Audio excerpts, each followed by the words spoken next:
Tuhan,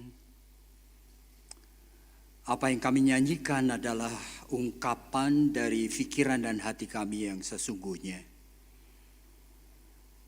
Kami mengakui bahwa kami tidak mengerti kenapa Engkau memilih kami.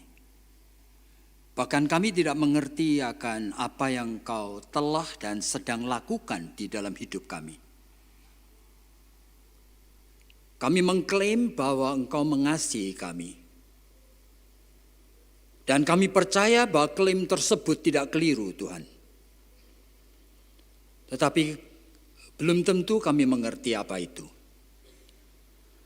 Tuhan, tolong kami supaya waktu yang Kau sediakan bagi kami ini adalah waktu-Mu, sehingga kami boleh masuk di dalam hadirat-Mu dan belajar untuk mengerti. Tolong kami semua, Tuhan. Dan kami berdoa dan meminta ini demi nama Tuhan Yesus Kristus yang kelahirannya sedang kami rayakan dan ingat secara khusus pada waktu ini. Dalam namanya yang kudus itulah kami sudah berdoa. Amin. Silakan duduk.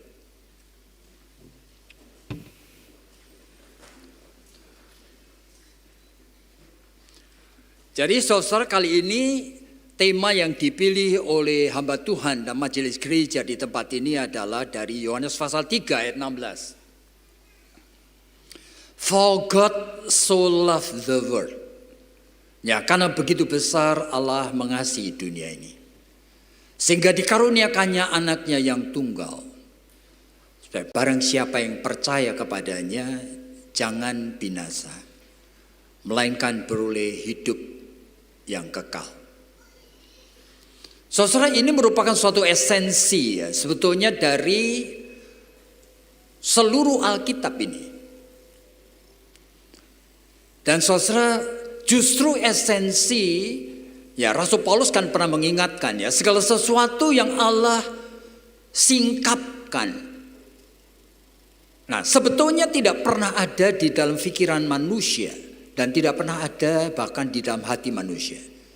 Di dalam 1 Korintus pasal 2 ayatnya yang ke-9 dia mengingatkan itu. Nah, sehingga meskipun kita mengklaim dari mulut dan kita menyanyi, ada ribuan nyanyian yang mengungkapkan iman, belum tentu ya kita mengerti apa itu.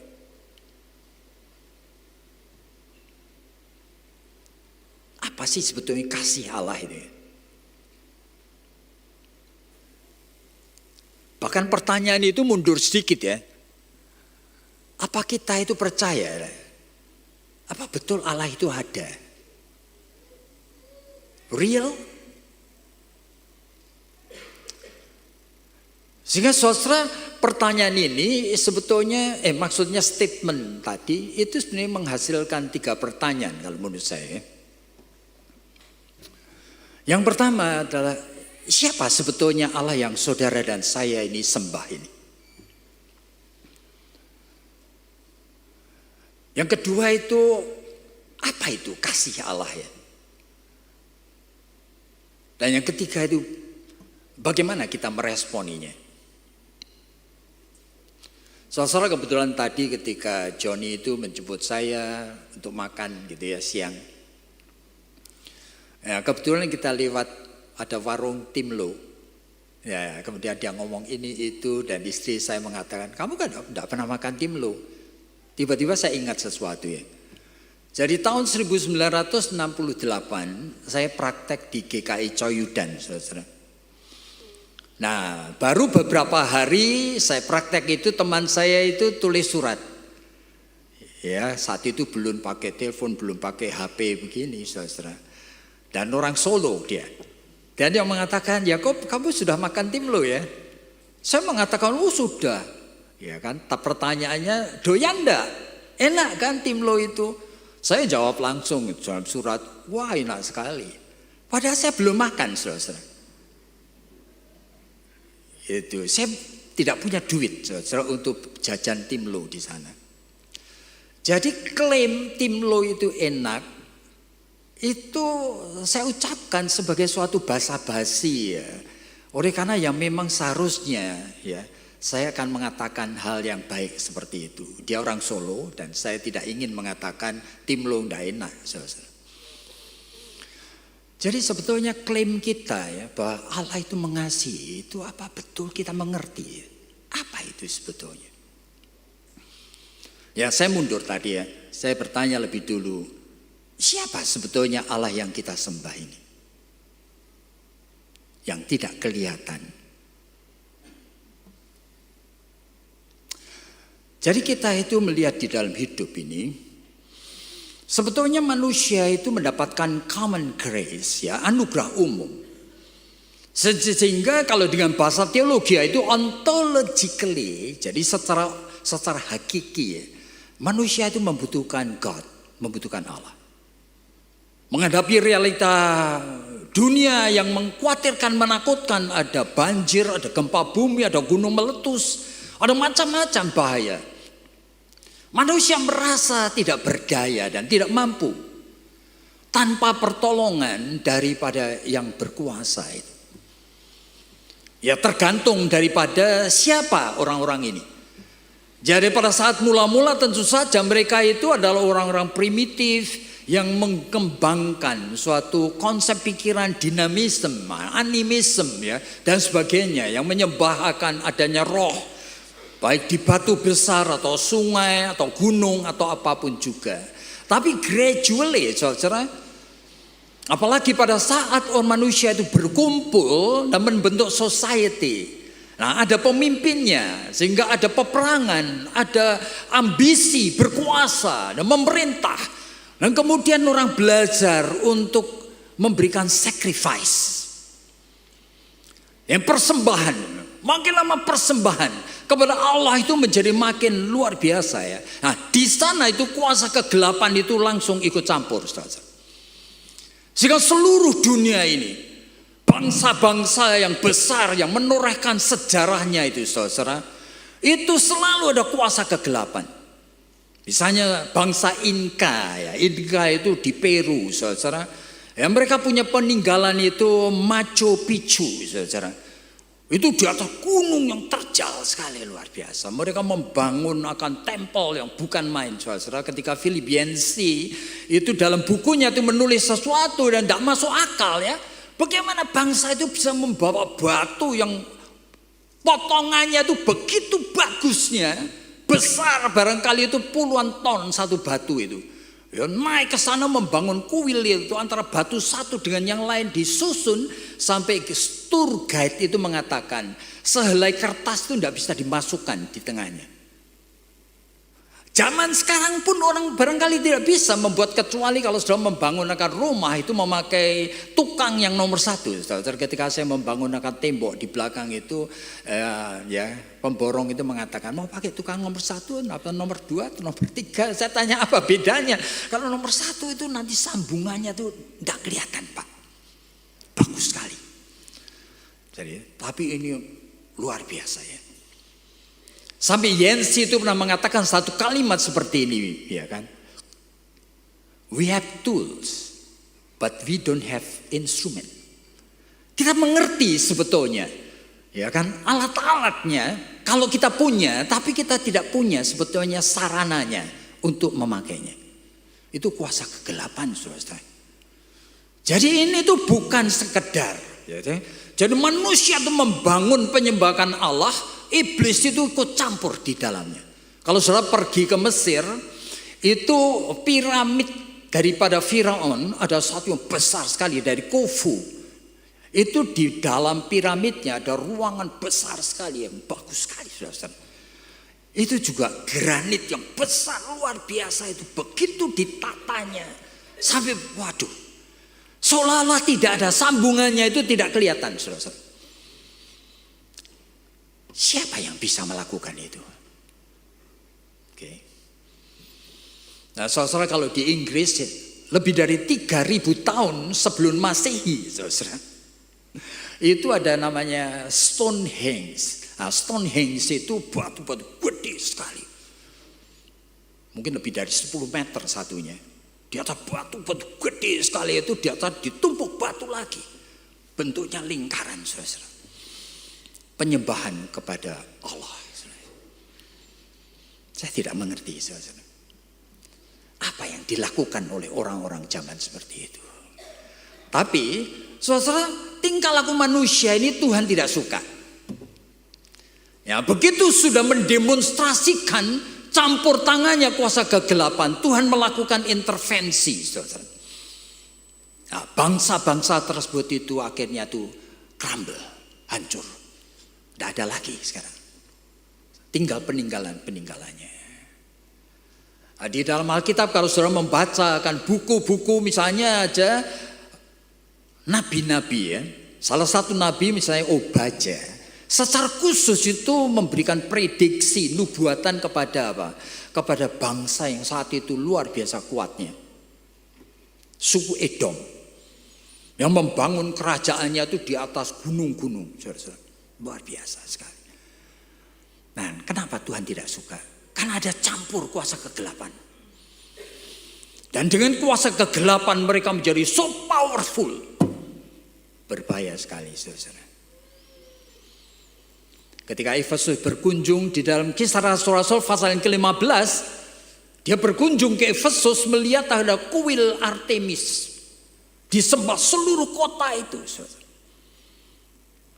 Ya, saudara-saudara, kemudian kalau baca ada orang-orang seperti tukang membuat perak, ya kan, namanya Demetrius.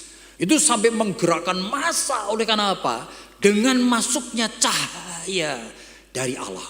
Injil diberitakan. Banyak orang bertobat, saudara-saudara. Sehingga membuat seluruh tatanan hidup ini berubah. Jadi Allah kita itu adalah Allah yang melakukan intervensi. Saudara, di dalam hidup ini Allah itu memilih Abraham. Yosua pasal yang ke-24, yaitu di tengah-tengah Abraham sedang menyembah berhala, saudara. Oleh karena tidak ada penyembahan yang lain. Dan Tuhan itu memanggil Abraham. Ya, kita tidak tahu sebetulnya reason daripada Tuhan itu apa. Tetapi kalau kita kaitkan dengan Kisah Rasul-Rasul pasal yang ke-17 misalnya. Ketika Paulus itu ada di Athena dan ketika melihat ada di mana-mana seperti di Bali itu semua penyembahan berhala. Paulus heran, ada orang membangun berhala tetapi tulisannya di sana kepada Allah yang aku tidak kenal. Yang namanya aku tidak tahu. Paulus itu menangkap sinyal, saudara-saudara. Ini adalah kesadaran batin manusia yang sangat istimewa sekali. Yang tahu menyembah Allah, tetapi tahu berhala itu bukan Allah. Tahu penyembahan daripada manusia ini bukan Allah. Jadi pencarian. Nah, mungkin Abraham itu mirip seperti itu ya. Di tengah penyembahan berhala-berhala itu, dia sebetulnya longing for something. Ya, inginkan sesuatu yang sungguh-sungguh Allah. Ya, sehingga Tuhan berkenan kepada Abraham. Jadi kemudian kita melihat turunan dari Abraham itu secara khusus Tuhan itu pilih. Dari Abraham, Ishak, Yakub. 12 suku menjadi Israel, menjadi besar, menjadi bangsa itu di Mesir, dan Allah yang ajaib itu, yang di dalam Yesaya pasal 44, 45, 46 itu mengatakan, kamu harus tahu tidak ada Allah yang lain kecuali aku. Tidak ada Allah yang lain. Aku yang disembah oleh Abraham, Ishak dan Yakub ini. Yang kemudian memilih umat tersendiri menjadi holy nation. Memberikan jati diri kepada umat ini dengan membawa keluar dari Mesir. Di atas gunung Sinai itu aku memberikan 10 commandments. 10 hukum. Kamu harus kenal apa yang aku inginkan. Ada 10 hukum. Nah, melalui itulah kamu belajar kenal aku. Supaya kamu tahu siapa aku. Yang seharusnya kamu sembah ini. Dan sehingga Tuhan juga mengizinkan saat itu ada tabut perjanjian. Ada kemah. Tempat kehadiran Tuhan itu. Oleh karena memang pada masa itu Bangsa-bangsa ini berada di tengah lingkungan yang memang mempunyai suatu kesadaran yang tertinggi untuk menyembah Allah itu. Itu ada simbol tertentu. Yang saya percaya sekali Tuhan itu juga memperkenalkan diri melalui the best of sign, the best of symbol. Sehingga di sana Tuhan itu mencoba untuk menghadirkan dirinya. Bahkan aneh sekali saudara.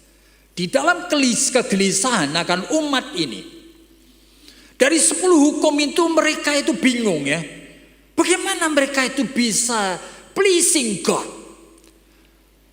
Allah mengatakan, jangan kamu membuat patung pahatan dan sebagainya. But how? Sehingga dari 10 hukum ini mereka mengembangkannya menjadi 613 hukum. Dan Tuhan oke-oke aja, aneh sekali. Supaya apa? Manusia itu boleh di dalam kebebasan, exploring. Ya, ingin mencoba untuk bisa menyentuh apa yang Philip Yancey itu katakan, reaching for the invisible God. Meskipun tidak pernah bisa reach. Kadang-kadang itu Allah menunjukkan akan cintanya dengan menghadirkan dirinya yang aneh sekali. Yaitu Allah itu menghadirkan dirinya sebagai teofani. Yang di dalam 1 Yohanes pasal yang pertama disebut, Allah itu bisa dilihat sekarang. Sebagai manusia, bisa diraba-raba dengan tangan. Nah, teofani itu kadang-kadang itu muncul sebagai manusia yang bisa bergumul dengan Yakub di pinggir sungai Yabok. Allah yang merelakan dirinya itu dipiting-piting oleh Yakub itu sampai kalah. Aneh sekali. Dan Yakub itu meminta berkatnya. Allah yang hadir dengan pakaian bala tentara bertemu dengan Yosua. Aneh sekali. Allah kadang-kadang hadir sebagai malak Yahweh. Malaikat wujudnya. Tapi malaikat yang satu ini berfirman. Malaikat yang satu itu memberikan firman dan mau menerima persembahan korban. Malaikat yang satu itu memberkati saudara. He is God. Kehadiran Allah yang dilihat dengan mata bisa dilihat dengan diraba dengan tangan. Saudara, berkelanjutan seperti ini saudara. Dan kalau kita memperhatikan, kemudian Tuhan mengizinkan umat itu membangunkan bait Allah. Salomo tahun 1915 sebelum masih membangunkan bait Allah. Tapi Tuhan juga mengizinkan tahun 586 bait Allah itu dihancurkan sama sekali. Semuanya dibawa ke Babilonia. Tetapi Tuhan yang penuh kasih ini, itu di tengah kondisi hidup yang tidak bisa diprediksi dan uncontrollable ini, dia tiba-tiba menghadirkan suatu kesadaran kepada raja dari Babilonia, sekarang sudah berganti kepada Persia, saudara. Rajanya Kores. Diam Yesaya pasal 45 itu, tiba-tiba Kores itu punya aneh keinginan supaya umat Israel ini jangan terus berdiam di Babilonia, pulang sana. Bangunkan rumah Allahmu. Bahkan dia mengatakan semua yang ada perbendaharaan dari bait Allah itu dikembalikan. Jadi umat Allah itu dipimpin oleh Zerubabel, dipimpin oleh Yosua. Rombongan itu kembali untuk membangunkan akan bait Allah. Tetapi Tuhan juga mengizinkan realita hidup ini bergerak dengan tidak mudah. Di tengah jalan itu orang-orang Samaria itu ingin ikut membangun, tetapi mereka tidak mau dibantu. Oleh karena tidak boleh. Ini orang-orang yang tidak menyembah Allah yang sama, meskipun mengaku-ngaku menyembah Allah yang sama, ikut membangun bait Allah. Sehingga bait Allah itu terpaksa macet. Macetnya itu bukan 10 tahun, 15 tahun. Sampai zaman Hagai, Sakaria. Tuhan kemudian dengan kasihnya setelah 15 tahun mulai ngomong kepada Hagai, katakanlah kepada Zerubabel dan Yosua itu, masakan umatku kamu membangun rumahmu sendiri. dandani rumahmu sendiri. Bet Allah dalam keadaan terbengkalai seperti ini. Bangunkan bet Allah. Mereka tidak mengerti gimana caranya. Tuhan juga dengan kasihnya menggerakkan orang-orang tertentu yang bisa ngomong dengan raja yang sekarang sudah ganti lagi. Darius tidak kenal akan upaya seperti itu. Tiba-tiba ada orang ngomong kepada Darius, umat Israel dulu kan pernah dibantu oleh kakekmu, Raja Kores. Coba cari perbendaharaan surat-surat yang lama itu. Ketemu saudara. Betul ada keputusan itu. Darius mengatakan mesti diselesaikan Bet Allah ini. Oleh karena Kores mengizinkan dan sudah memberikan bahkan seluruh harta benda Bet Allah. Bet Allah dibangun lagi sampai selesai. Saudara. Tapi Bet Allah yang dibangun selesai itu kurang bagus. Dan saudara kalau kita mau lihat dengan jelas gitu. Nanti Israel itu bergerak di dalam sejarah yang aneh sekali. Di bawah kekuasaan daripada Romawi itu ya. Orang-orang Romawi itu mengangkat orang Idom, ya Idumea yang namanya Herodes. Yang saudara nanti baca di dalam Matius pasal yang kedua dan sebagainya. Jadi Herodes the Great itu ayahnya Herodes yang ada di dalam Matius pasal 2 ini. Saudara, dan apa yang dilakukan dia? Dia itu kemudian ingin sekali supaya disukai oleh orang Yahudi. Lalu apa? Ya, Tuhan kadang-kadang kasihnya itu melalui cara yang aneh. Ya. Jadi Herodes yang jahat ini itu ingin membangun Bet Allah yang lebih bagus. Sehingga Bet Allah yang jelek itu kemudian dibenahi menjadi Bet Allah yang luar biasa megahnya. Plus Herodes ini kemudian menceraikan istrinya sendiri namanya Doris. Dan bahkan kemudian nanti membunuh istri dan anak-anaknya. Untuk ngapain? Menikah dengan anak pimpinan dari orang Yahudi. Hasmodian. Namanya Miriam. Supaya apa? Supaya dia disukai oleh orang Yahudi. Tapi Bet Allah yang megah ini tahun 70 Tuhan juga hancurkan sama sekali. Sampai sekarang. Allah yang kita sembah itu Allah yang seperti ini, saudara. Sekarang di tempat situs daripada Bet Allah itu, Masjid Al-Aqsa dibangun oleh Umar Al-Khatib. Dan tidak pernah lagi ada Bet Allah akan dibangun di sana. Siapa sebetulnya Allah yang saudara-saudara dan saya sembah ini? Dan setelah masa perjanjian lama itu berakhir dengan runtuhnya seluruh Bet Allah itu pada tahun 70. Pada saat itu Tuhan sudah memakai cara berbeda untuk menghadirkan cinta kasihnya. Kalau dulu memilih Abraham, Ishak, Yakub dan membangun akan satu holy nation. Sekarang Matius pasal yang ke-16.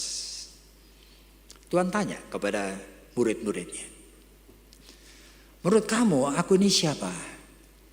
Siapa anak manusia itu? Murid-murid mengatakan mungkin ada orang bilang Elia, Yeremia. Menurut katamu siapa aku ini? Maka Petrus mengatakan engkau adalah Mesias, anak Allah yang hidup. Yesus mengatakan blessed are thou, berbahagialah engkau Simon Petrus. Karena yang ngomong itu bukan kamu, melainkan Roh Bapakku. Di atas batu karang, iman yang completely by grace, yang sudah menyatukan Allah, Abraham, Ishak dan Yakub itu di dalam diriku. Nah, iman yang seperti inilah aku akan membangunkan gerejaku. Saudara, apa mudah terjadi peralihan daripada konsep menyembah Allah yang hidup, yang disembah Abraham, Ishak dan Yakub ini, sekarang itu kepada Yesus Kristus. Tidak mudah, saudara. Konsili demi konsili, sulit sekali. tahun 325 itu, kebetulan itu Kaisar Konstantin itu sudah menjadi Kristen. Dan dia melihat kekristenan yang semuanya mengatakan menyembah Yesus Kristus. Ternyata konsepnya kacau balau. Siapa Yesus? Siapa Allah yang kamu sembah ini? Pikiran dari Athanasius yang bagus sekali. Atau pikiran Arius yang mengatakan bahwa Yesus itu adalah bukan Allah, ciptaan dia. Disebut ciptaan yang istimewa oleh karena mendapat pengurapan. Diadopsi menjadi Allah. Tapi ada waktu Yesus tidak ada. Dia bukan beyond time. Dia creation dari God. Meskipun bisa disebut sebagai anak Allah. Terpaksa ada sidang konsili Nisea. Nisea itu di daerah Turki sana. Tahun 353. Bayangin.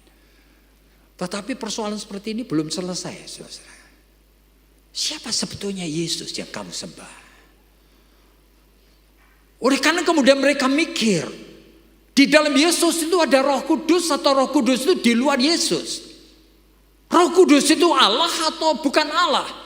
Dia hanya sekedar roh atau dia utusan atau dia juga ciptaan? Waduh, terpaksa ada sidang lagi 381 di Konstantinopel. Kasih Allah itu menghadirkan melalui pergumulan. Supaya orang mengkonsepkan 12 pengakuan iman rasuli kita. Jadi Allah yang kita sembah ini adalah Holy Trinity. Jadi bukan satu pribadi. Satu usios. Usios itu esensi. Hypostasis. 3 pribadi, 3 substansi. Bagaimana saudara? Jadi Allah yang kita sembah ini siapa? Allah yang seperti ini. Tetapi ini adalah Allah Abraham, Ishak dan Yakub. Yang di dalam Ulangan pasal 6 mengatakan Allah itu satu, Allah itu esa. Tapi sekarang gereja-gereja menemukan Yesus mengatakan, kalau aku tidak pulang kembali kepada Bapa, Sang Penolong, Roh Kudus tidak akan datang. Loh, Roh Kudus bukan aku. Bagaimana ya?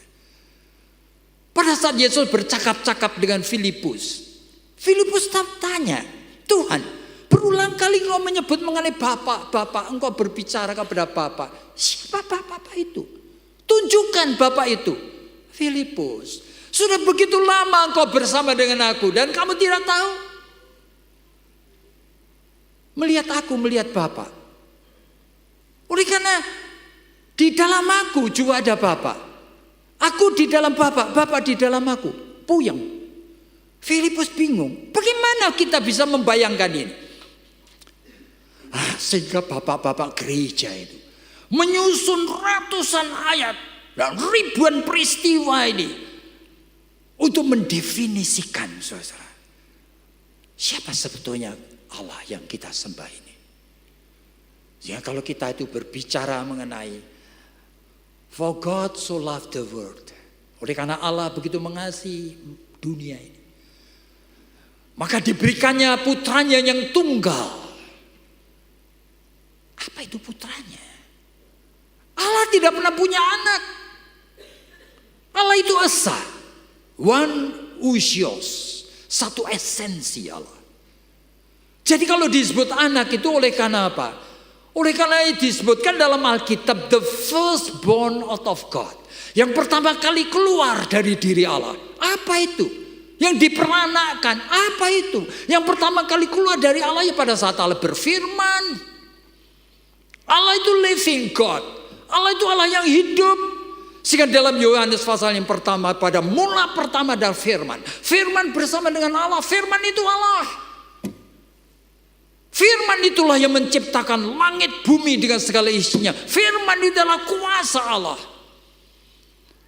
Dan sekarang oleh karena kasihnya kepada manusia, Allah memberikan firman-Nya itu inkarnasi menjadi manusia. Sama seperti kita. Yang di dalam 2 Korintus pasal 5 disebutkan seperti orang berdosa. Dibuatnya seperti berdosa. Bayangin. Di Ibrani pasal 4 disebutkan dia harus merasakan dan mengalami semua pencobaan yang manusia itu alami. Allah tidak pernah punya anak. Makanya Natal itu merupakan satu misteri yang luar biasa. Sehingga begitu sulitnya umat Kristen itu untuk bisa tanda petik memahami. Makanya bapak-bapak gereja itu memberikan 12 pengakuan iman rasuli. Supaya mulai mengerti meskipun tidak pernah akan mengerti. Kita hanya tanda petik diberikan hak untuk meresponi.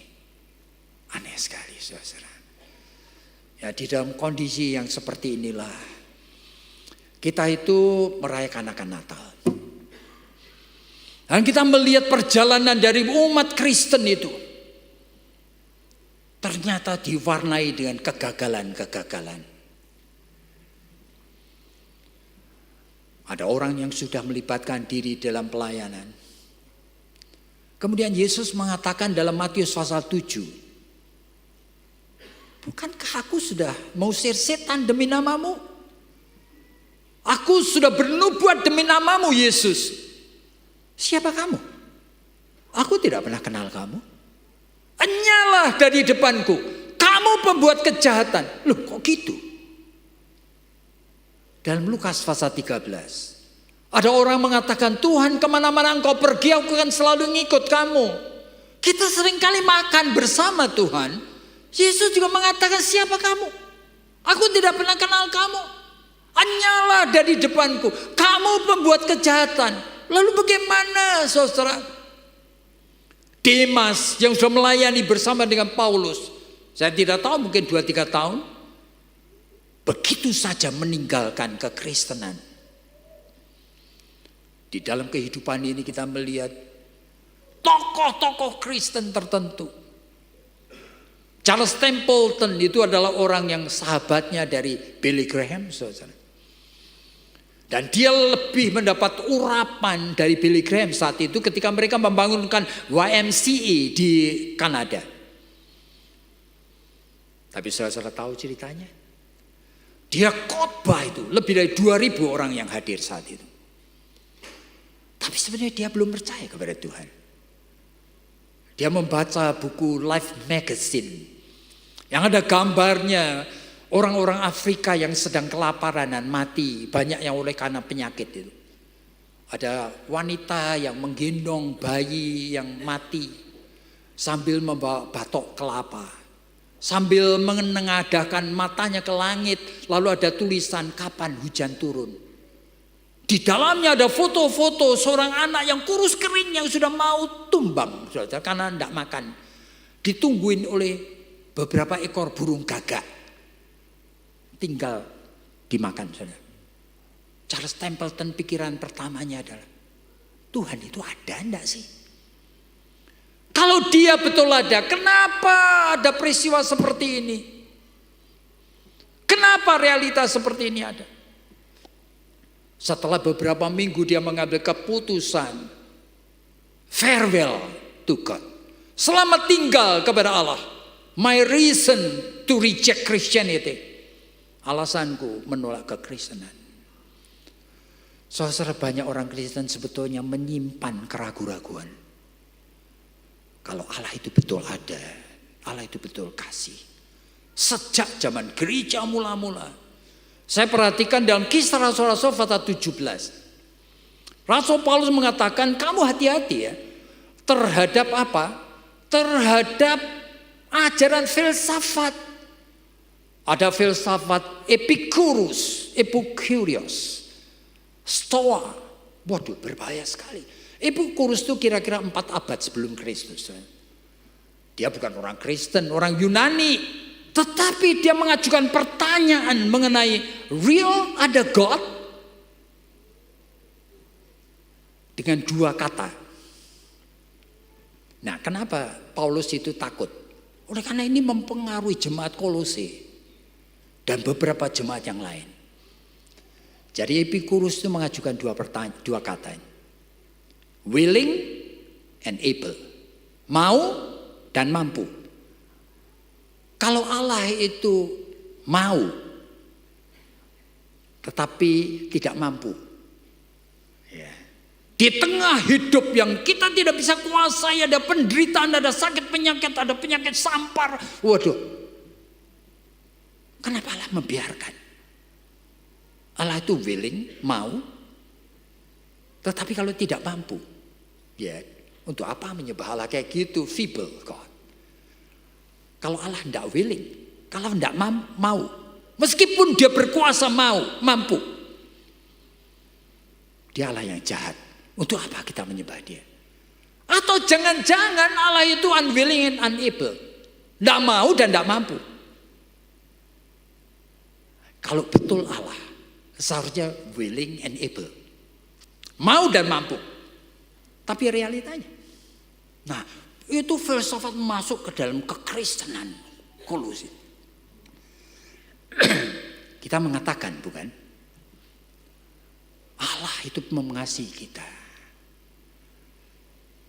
Real? You boleh mengklaim. Tapi ajaran filsafat itu ngomong apa? Realitanya, hidup ini ternyata masih miserable. Orang-orang yang percaya kepada Tuhan kena cancer, digerogoti penyakit sampai mati. You mengklaim Allah itu kasih. Life is still miserable. Yang kedua, you mengklaim Kristus sudah menebus dosamu. Realitanya, dosa di dalam tubuh darah dagingmu hidup luar biasa. So what? Lalu Epikurus mengatakan, lebih baik. Meskipun kamu percaya Allah, gak usah mikir mengenai Allah. Kamu sembah aja, tapi gak usah mikir-mikir mengenai dia. Itu ajaran Epikurus. Pikirkan, hidup ini adalah opportunity untuk kita nikmati. Maka ajaran dari Epikurus itu disebutkan hedonisme. Kamu nikmati hidup ini. Oleh karena apa? Makan, minum, berpesta pora. Besok mati kamu. Pengaruhnya kuat sekali. Dan itulah. Jadi kekristenan itu kropos. Saudara, meskipun itu Konstantin yang agung itu menjadi Kristen. Kekristenan itu kropos. Sehingga Yak Ilul itu dalam bukunya itu Subversion of Christianity. Heran sekali. Kekristenan yang berkembang luar biasa, pesat jumlahnya. Di bawah Konstantin itu semua gereja-gereja itu megah-megah luar biasa. Tetapi pengaruh positifnya itu almost nothing, tidak ada. Termasuk sampai sekarang ini. Jadi kita mengklaim seperti ini. Bahwa Tuhan mengasihi kita. Allah begitu besar. God so loved the world. So he gave his only begotten son. Supaya yang percaya itu jangan binasa. Tapi apa yang terjadi dengan hidup kita?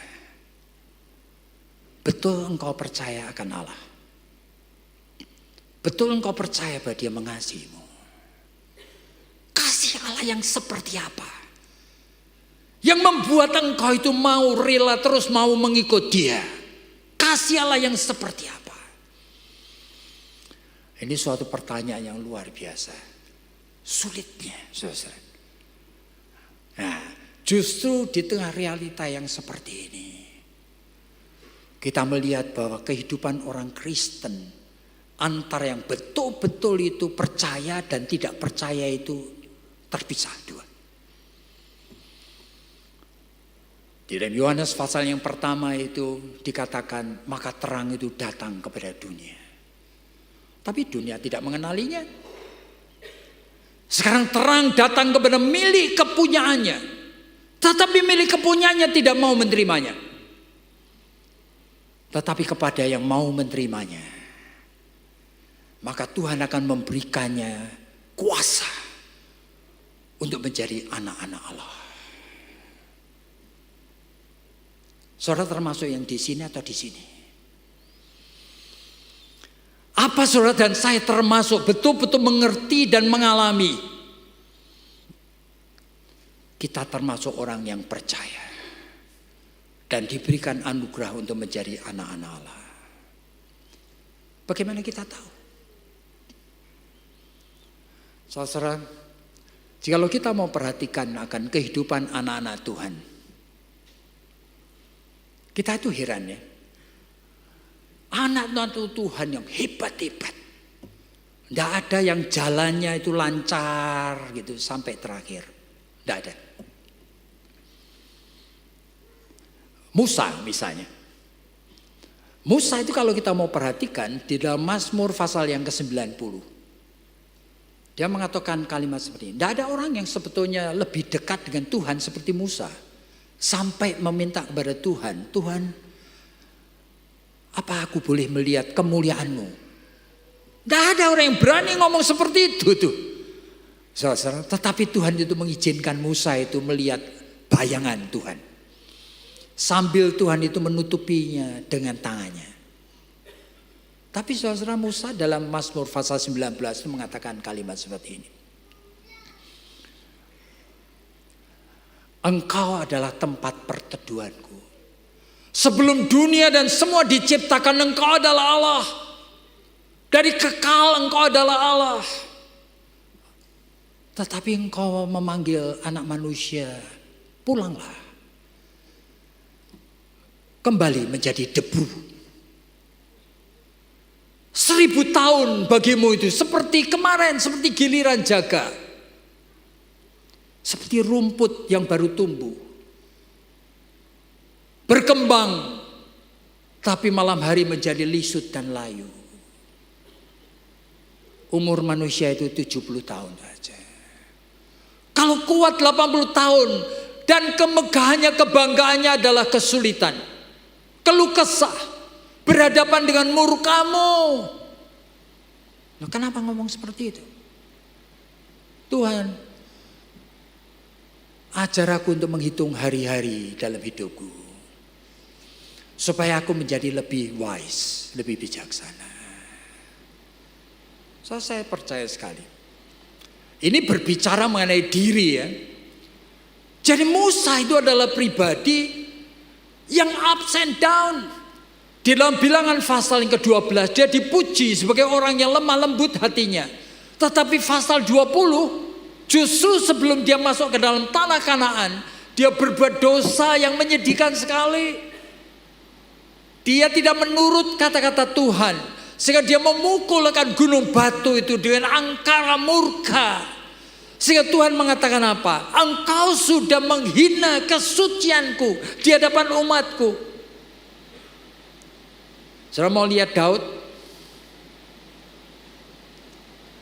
Disebutkan man after God's own eyes. Begitu akrabnya Daud dengan Tuhan. Tapi kalau saudara mau membaca Mazmur pasal 30, dan Daud saat itu sembuh dari penyakit. Penyakit apa? Kita tidak tahu, mungkin hipotiroidism. Mungkin juga penyakit tulangnya, osteoporosis barangkali. Oleh karena selalu mengatakan tulangku sakit, dia tidak bisa bangun. Dan dalam keadaan seperti itu dia berteriak kepada Tuhan dan Tuhan menyembuhkan dia. Makanya dalam Mazmur 30 itu mengatakan, engkau sudah mengubah kain kabungku itu dengan tari-tarian. Tapi apa yang Daud lakukan setelah sembuh? Justru melakukan pada masa tuanya dosa yang lebih lagi daripada yang sebelumnya. Dia menghitung akan jumlah tentaranya. Meskipun Yoab sudah mengatakan, please don't ever do that. Jangan lakukan itu. Dia lakukan itu. Jika kalau saudara membaca Mazmur pasal yang ke-23, Saudara jangan berpikir Daud sedang mengucap syukur kepada Tuhan. Tuhan itu gembalaku. Mestinya aku tidak mengalami kekurangan apa-apa. Engkau selalu membawaku kepada padang rumput yang hijau dan air yang tenang sekali. Tetapi I'm walking di dalam shadow of death. Di dalam lembah bayang-bayang maut. Cuma aku melihat dan aku merasa gadamu dan tongkatmu tetap mengikuti aku. Oh Tuhan, kembalikanlah, undanglah aku ke dalam perjamuanmu. Urapi aku lagi. Kenapa dia mengatakan itu? Oleh karena hidupnya miserable. Dia anaknya aja saling menjinai, saling memperkosa. Anaknya sekarang ingin membunuh dia. Mana ada manusia yang hidupnya sampai seperti ini? Nah, di tengah kondisi kehidupan orang percaya yang saudara dan saya tidak jauh dari Musa, tidak jauh daripada Daud. Tuhan menghadirkan anugerahnya, kasihnya yang spesial sekali. Natal adalah demonstrasi Allah yang di dalam kesucian dan kemuliaannya dia rela mengosongkan dirinya untuk menemani kita. Kenosis, dia mengosongkan dirinya untuk bersama dengan kita, untuk ikut merasakan semua kesulitan dari orang percaya, untuk hidup di tengah belepotan akan dosa ini, sambil terus menggapai untuk berpegangan kepada janji daripada Tuhan. Dia rela setiap tahun itu kita peringati sebagai bayi. Oleh karena dia rela untuk setiap kali menghadirkan reinkarnasi dari kuasanya dalam hidup kita. Di tengah perjalanan yang kita tidak tahu mau kemana. Hari ini saudara mengatakan Tuhan mengasihi aku. Mungkin nanti malam saudara berbuat dosa lagi. Dan Tuhan yang ajaib, yang immutable, tidak pernah berubah karena sempurna. Rela menjadi mutable. Rela menjadi Allah yang sekarang itu lapar bersama kita. Ngantuk bersama kita. Capek bersama kita. Takut bersama kita. Minta didoakan di dalam Allah yang inkarnate seperti ini. Yesus Kristus. Kolose pasal 1 mengatakan semua kepenuhan Allah hadir di dalam dia. Dan dia mau menyertai kita. Jadi makna Natal untuk saudara dan saya itu apa? For God so loved the world. For God so loved us. Sehingga dia memberikannya anaknya yang tunggal. Setiap Natal dia rela lagi hadir sebagai bayi yang tidak berdaya. Untuk bisa menyertai kita. Memberikan kepada kita kesempatan. Setelah dia mengampuni sekalian dan dosa kita. Yang lalu, yang sekarang, yang akan datang. Ajaib sekali. Saudara bisa mempermainkan dia. Saudara bisa memanipulir cinta kasihnya. Tetapi jikalau saudara betul orang yang percaya, saudara tidak akan melakukan itu. Jadi pada saat kita itu belajar mengenai Allah yang mengasihi kita, saya harap kita bertanya satu pertanyaan seperti ini. Why should you? Kenapa engkau harus do this to yourself? Kenapa engkau harus melakukan ini untuk dirimu sendiri Tuhan? Why should you? Untuk menjadi Allah yang kita bisa permainkan. Oleh karena dosa kita akan ulangi lagi besok pagi. Bahkan di future itu. Hanya orang yang termasuk percaya mempunyai kesadaran, Tuhan saya tidak mau mempermainkan engkau. Meskipun engkau menjadi bayi yang rapuk, lemah, yang saya bisa permainkan, aku tidak mau mempermainkan engkau lagi. For God so loved the world. Saya harap saudara memahami akan makna daripada Natal kali ini. Pada saat kita itu diberikan kesempatan joy to the world, phenomenologically, gejalanya kita boleh bersuka cita. Tapi numenologically, hakikat di dalam batin kita itu menangis. Oleh karena kita grieving kepada apa? Suffering God. Allah yang rela suffer, menderita. Hadir di dalam palungan untuk perjalanannya sampai ke kayu salib itu. Untuk kita. Jadi antara the joy of the world dengan grieving, dengan ratapan, bertemu hanya di dalam hati orang yang percaya. Ajaib ya. Jadi ini bukan merupakan sesuatu janji-janji yang kita reka-reka. Ini ada di dalam Alkitab. Tuhan, aku tahu Engkau akan mengampuni lagi dosaku besok atau lusa. Tapi please, aku tidak mau mempermainkan Engkau. Mari kita tunduk kepala dan kita hampiri Dia. Di dalam keteduhan ini, saya harap saudara berani bertanya kepada Tuhan. Kenapa Engkau melakukan ini untuk dirimu sendiri Tuhan? Membuat dirimu menjadi begitu rapuk. Allah yang sempurna, yang berkuasa.